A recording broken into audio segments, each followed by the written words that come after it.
compañeros? Soy el maestro. Nuestro equipo va a hablar el día de hoy sobre las redes neuronales. Nuestro equipo está conformado pues, por mi compañera Sofía, mi compañero Joseph y su servidor Daniel. ¿Okay? Bueno, en la introducción a las redes neuronales, todos alguna vez hemos escuchado el término de redes neuronales y lo primero que se nos viene a la mente es el cerebro. Esta es la idea principal de las redes neuronales en el sentido de la inteligencia artificial. ¿Por qué? Una red neuronal es un conjunto de algoritmos que permiten el procesar, entender y realizar acciones conforme... No sé si recuerdan que hemos visto los tipos de algoritmos de Minimax y Es similar. Se especializa en poder comprender algo y que tome la mejor opción, o que sea como un cerebro, que tenga capas y que cada capa tenga su función y pueda realizar o analizar. Es un modelo de aprendizaje automático, pues obviamente, les repito, inspirado en el cerebro humano. Y por ahí este término surgió a partir de ahí del siglo XXI. Aquí lo tengo demostrado, pero lo miraba más como un modelo matemático. Sin embargo, eso fue en 1943 y actualmente pues ya el concepto es completamente diferente a lo que en aquel entonces se miraba. Siguiente diapositiva. Bueno, los conceptos básicos. Una neurona artificial es una unidad básica de una red neuronal. Recibe una o más inputs, a los cuales, ¿cómo se les puede llamar? Hace una función y procede a dar una salida. Es como insertarle algo y que esta misma lo procese y devuelva un resultado. Luego tenemos la función de activación, que esta es una función que se realiza cuando dice o procesa algo y decide si hacerlo o no, si le conviene hacerlo, o directamente dice no, el costo es muy arriesgado o no tiene caso acceder en este momento o en este punto, entonces mejor procedo a ignorarlo. Y tenemos también el algoritmo de aprendizaje.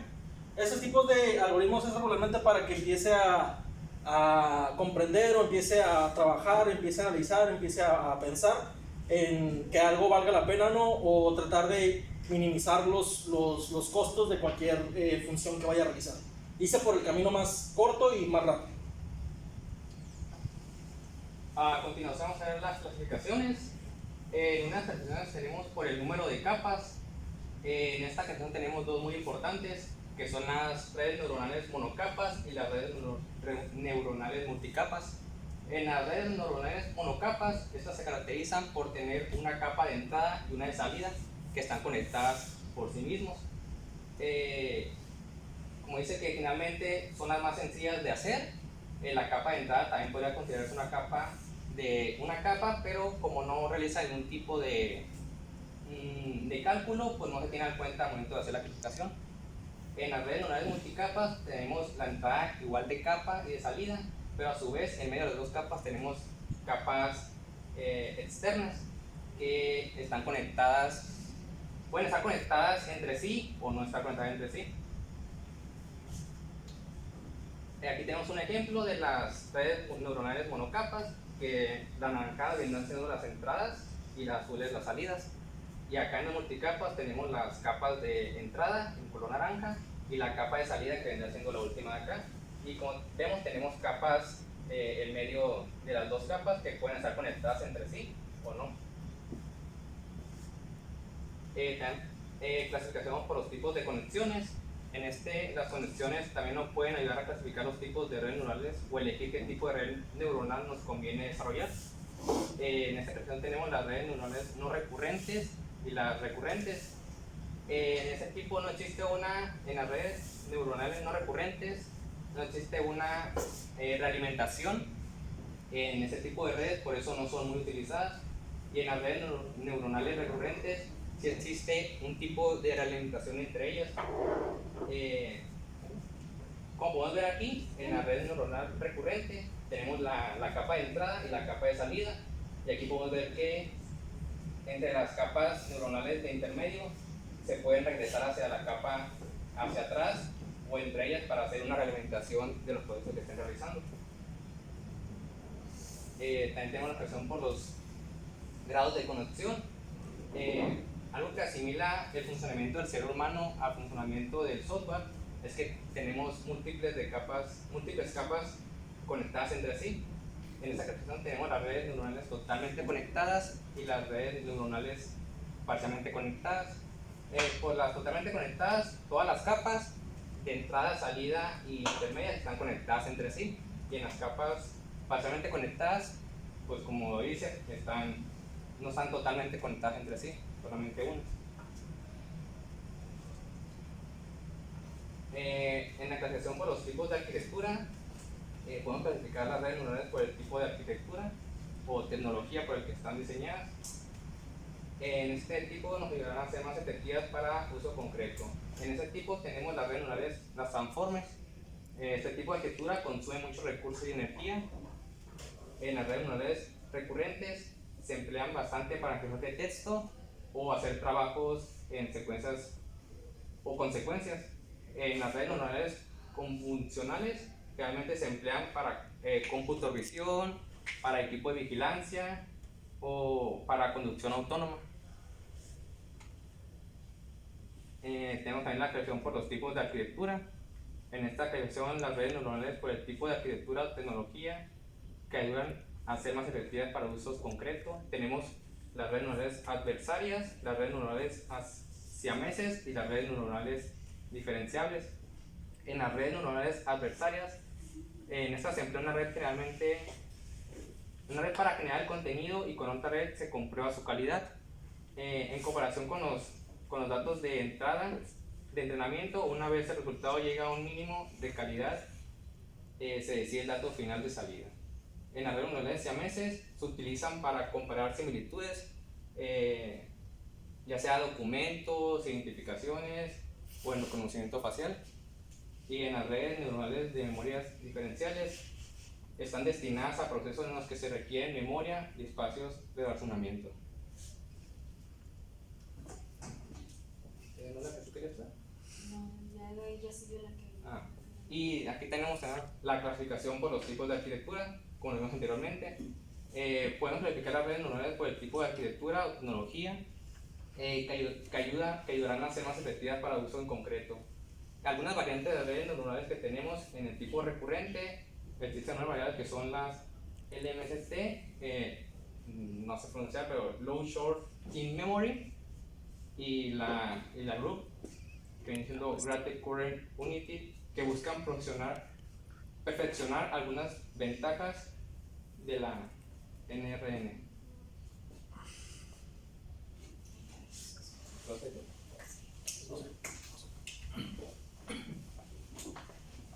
También se puede llegar a la clasificación de lo que son por métodos de aprendizaje. Primeramente tenemos lo que es una que se divide en dos, que es el aprendizaje supervisado. Esta se divide en lo que es por corrección por error y en estocástico. Una disculpa por la pronunciación.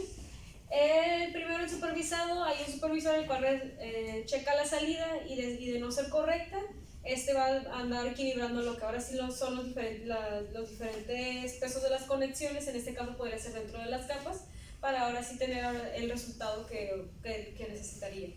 En la de corrección por error se basa, en vez de basarse directamente en la salida, se basa directamente en lo que es el error que haya salido.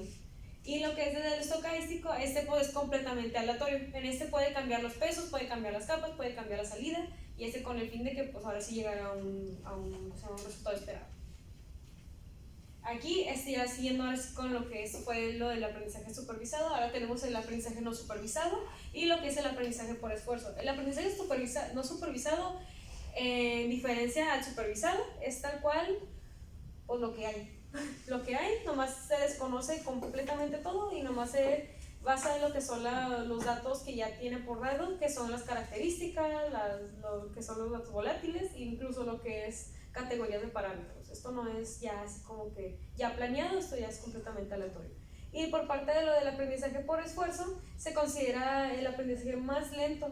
Pero por más que nada el hecho de que...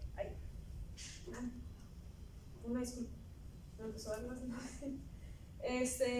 Completamente cambia lo que es, checa lo que es la salida mediante el algoritmo para checar si la salida es correcta, y en base a los pesos de los estados que maneja.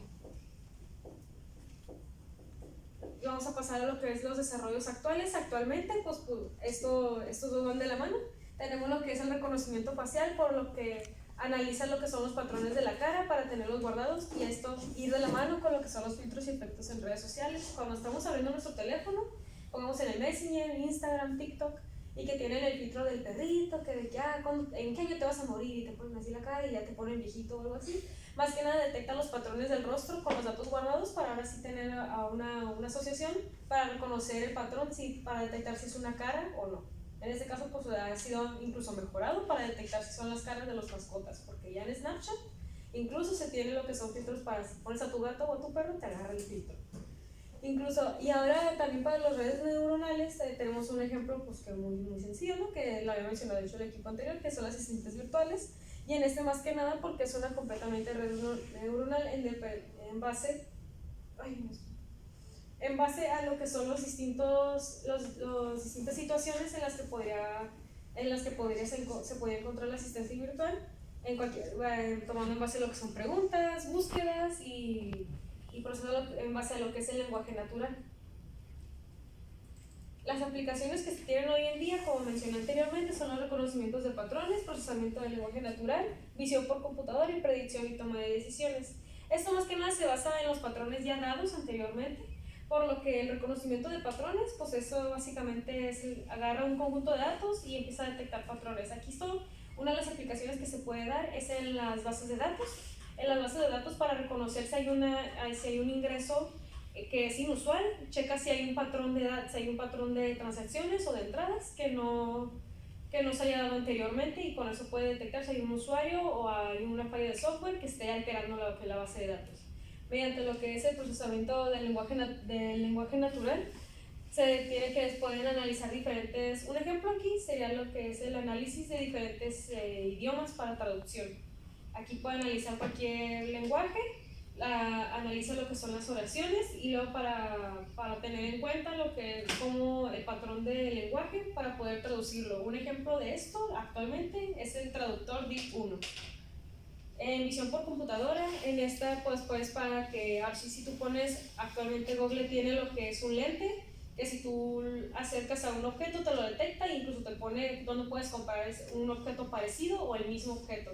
Más que nada porque lo detecta, lo puede detectar mediante patrones y pues así. Puede ser tanto en imágenes y en videos. Y en predicción y toma de decisiones, de igual manera volvemos a los patrones, y con los patrones que se pueden dar, por ejemplo, en un juego, puedes predecir. Ahora sí que en este caso sería el Expectimax, el Minimax, dependiendo, para tener lo que es una predicción de la siguiente acción que va a tomar el adversario o incluso el mismo jugador.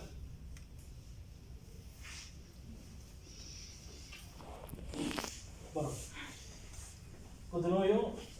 Pues en las redes neuronales actualmente hay muchas limitaciones, mas sin embargo no quiere decir que no sean eficaces ni sean útiles. Tenemos, para empezar, la complejidad de aprendizaje para realizar tareas. Esto quiere decir que pues al momento de asignar una tarea o darle alguna función, imaginemos algún asistente, muchas veces la respuesta que buscamos o el cálculo que buscamos que nos dé un resultado no es el exacto, o la información puede ser un poco errónea o complicada.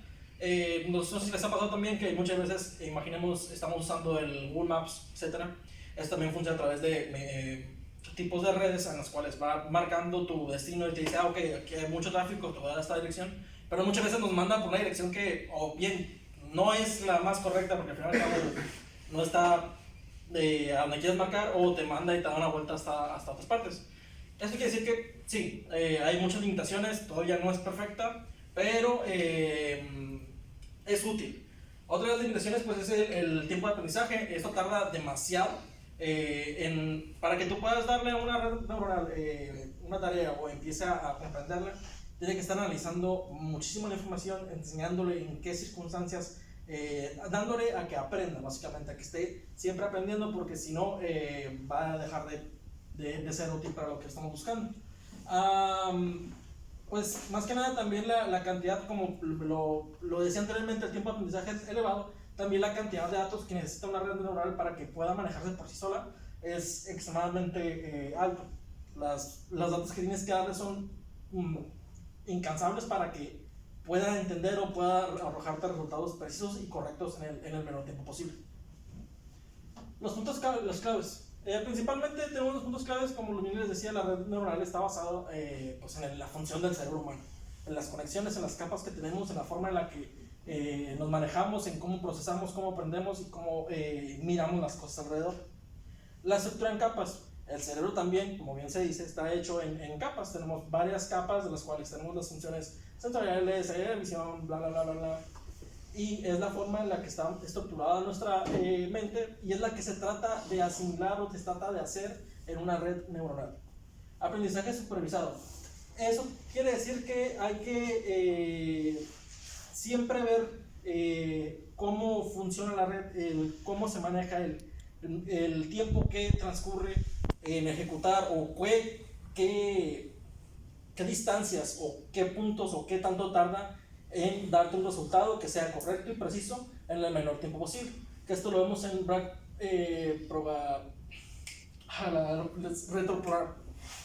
retropropagación, que es lo mismo que realiza, que es el verificar y el entender qué tanto costó, qué tanto priorizó o cuál fue el punto medio entre costo y función para darnos o devolvernos un resultado. Tenemos las funciones de activación, tenemos la generalización y tenemos las redes neuronales profundas. En las redes neuronales profundas se trata de que la data que estamos analizando sea lo más concreto y fiel posible para que analice esta data, y es eso cuando ya trata de meterse en algo más profundo, algo más importante. ¿Okay? A lo que voy con esto es, por ejemplo, imaginemos un vehículo autónomo que trata de tomar decisiones o que está mirando alrededor. Esto es ya una red neuronal bastante profunda y es la que ya toma las decisiones de, si hay cierta distancia entre un coche y otro, hay algunos coches que ya inclusive antes de que te acerques demasiado frenan automáticamente, por lo mismo, para evitar accidentes, que te avisan cuando vas a marcar vuelta y suena que tienes a alguien al lado y no te deja o el volante se autoacomoda. Y tenemos ya por final, en los puntos claves, las aplicaciones diversas. Obviamente una red neuronal tiene muchísimas aplicaciones y actualmente la mayoría de las que están enfocadas pues son las máquinas para que aprendan, para que analicen y traten de ayudarnos a nosotros, a la humanidad. Sin embargo, no son todas. Como bien se había mencionado anteriormente por mis compañeros, en la medicina es algo que también está tratando de abarcar para que las máquinas ya tengan, imaginemos, está haciendo una cirugía, estas mismas puedan saber cuándo continuar, cuándo parar, qué hacer, qué no hacer y cuál va a ser el menor tiempo posible de realizar las acciones que tienen que hacer para terminar. También tenemos, pues, como mencioné, los vehículos autónomos que están tratando de, pues bien, hay grandes empresas como Tesla que tratan de hacer los vehículos que ya se manejen solos y que pueda estar, no te dicen que pueda estar dormido, pero pues mucha gente piensa que puede estar dormido mientras vas manejando. Y pues nada, también los alumnos, pues digamos que las utilizan mucho para apoyarse en tareas, entonces tiene muchísimas aplicaciones, hay aplicaciones inclusive para la cocina, pero ese es otro tema.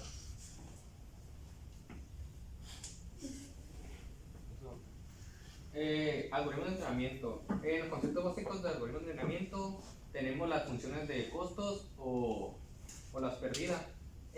La función de costos mide la discrepancia entre las predicciones de la red neuronal y los valores reales. El objetivo del entrenamiento es minimizar más el funcionamiento ajustando los pesos y los sesgos de la red. En este caso tenemos que ajustar los costos que nosotros queramos hacer al momento de una red neuronal, darle indicaciones de qué es lo que queremos hacer.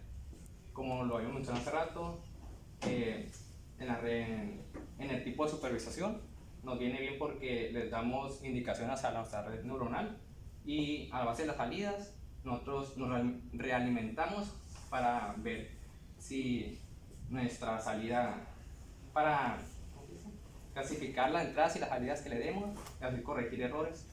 La propagación inicial, la propagación hacia adelante, forward programación. En las programaciones hacia adelante, los datos de entrada se pasan a través de la red capa por capa hasta que se obtiene una predicción en la capa de salida. Durante este proceso se calcula la salida de cada neurona utilizando las funciones de activación correspondientes. También tenemos la retropropagación.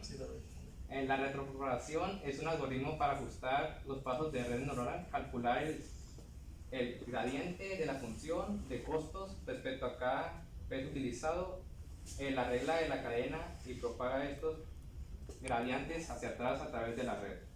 También tenemos los descensos de gradiente. El descenso de gradiente es una técnica de optimización utilizada para minimizar la función de costos. Los pesos de la red se actualizan en la dirección opuesta al gradiente de la función de costos con respecto a los pesos. Bueno, el descenso de gradiente estocástico básicamente actualiza los pesos de la caída o de la función o el costo, por decirlo. Cuando decimos peso es el costo directamente, es a lo que vamos. El gradiente por Minilogs combina las ventajas entre el estocástico, perdón, estoy nervioso, y el gradiente por lotes, que es el que acabamos de mencionar anteriormente. El gradiente con momento pues es un algoritmo que acumula el término de velocidad, acelera, trata de realizarlo lo más rápido posible y en una forma coherente, y es como lanzar una moneda y decir, bueno, ese es el resultado que más o menos esperabas y buscar, y es lo que trata de realizar, básicamente. Del RMS Prop, este ajusta básicamente el aprendizaje, va variando entre cada parámetro o cada instrucción que le damos para que vaya haciendo una adaptación automática de lo que nos va a dar, de lo que nos va a arrojar. Y por último está el Adam. Este combina, como bien mencionado anteriormente, el RMS Prop y utiliza exploraciones para adaptar la tasa de aprendizaje. Bueno, aquí tenemos todas las fuentes de información, de donde sacamos todo, si quieren consultarlo. Bueno, ya como conclusión final, veamos las redes neuronales como un cerebro. La forma en la que trabaja, la forma en la que tratamos de analizar es toda la información que se almacena en la parte del cerebro. Tratar de tener las funciones sensoriales, el qué es lo que vemos, qué es lo que damos, y como siempre, la comunicación, el qué es lo que vamos a devolver, el cómo se transmite la información, y tratar de hacerla comprender o que entienda para que busque y nos arroje un resultado esperado conforme a lo que le dimos de instrucción. No sé si alguien tenga alguna pregunta sobre cómo funciona. ¿No? Pues por nuestra parte sería todo. Muchas gracias.